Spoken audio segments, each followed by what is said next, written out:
Hi అండి. నా weight loss జర్నీలో ప్రోటీన్ దోశ అయితే ప్రిపేర్ చేసుకున్నా. ప్రోటీన్ దోశ ప్రిపేర్ చేసుకోవడానికి కావాల్సినవి రైస్ 2 గ్లాసెస్ అండ్ 1 గ్లాస్ పెసరపప్పు అండ్ 1 గ్లాస్ పెసర్లు, 1 గ్లాస్ శనగపప్పు, 1 గ్లాస్ సోర్లు, 1 గ్లాస్ వచ్చేసి మినపప్పు అండి. నేనైతే ఇక్కడ మినపప్పు తొక్కపప్పు తీసుకుంటున్నాను.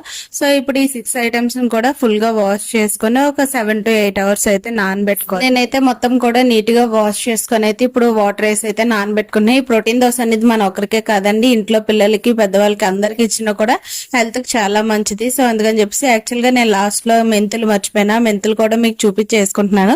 ఈ 7 ఐటమ్స్ ని కూడా బాగా ఒక 8 to 7 hours నానబెట్టుకుని మిక్సీ పట్టుకుంటే ఇలా రుబ్బు అనేది వచ్చేస్తుందండి. ఇప్పుడు ఈ రుబ్బుని మనం నైట్ అంతా మనం బయటనే వదిలేయాలి, ఫ్రిడ్జ్ లో అది స్టోర్ చేయకూడదు. అండ్ నైట్ వదిలేస్తే మార్నింగ్ ఎలా పొంగుతుంది కదా. ఇప్పుడు ఈ రుబ్బులో కొంచెం వాటర్ అండ్ సాల్ట్ యాడ్ చేసుకొని ఇప్పుడు దోశ అయితే మనం ప్రిపేర్ చేసుకుంటే సరిపోద్దండి. ప్యాన్ మీద వేసిన వెంటనే దోశ కూడా ఎంత చక్కగా వస్తుందో. నేనైతే కొంచెం థిక్గానే వేసాను, ఫస్ట్ లో ఎలాగేయాలో తెలియలేదు. సో అందుకే చెప్పేసి ఇది ఫస్ట్ తీస్తున్న వీడియో కాబట్టి కొంచెం థిక్గా ఉంది. ఇంకొంచెం వాటర్ యాడ్ చేసుకుంటే దోశ అనేది చాలా బాగా వస్తుందండి. ఇప్పుడు ఈ దోశ మా ఇంట్లో మా హస్బెండ్ కి పిల్లలకు కూడా ఇచ్చాను. వాళ్ళందరూ చూడండి ఎంత చక్కగా తింటున్నారు.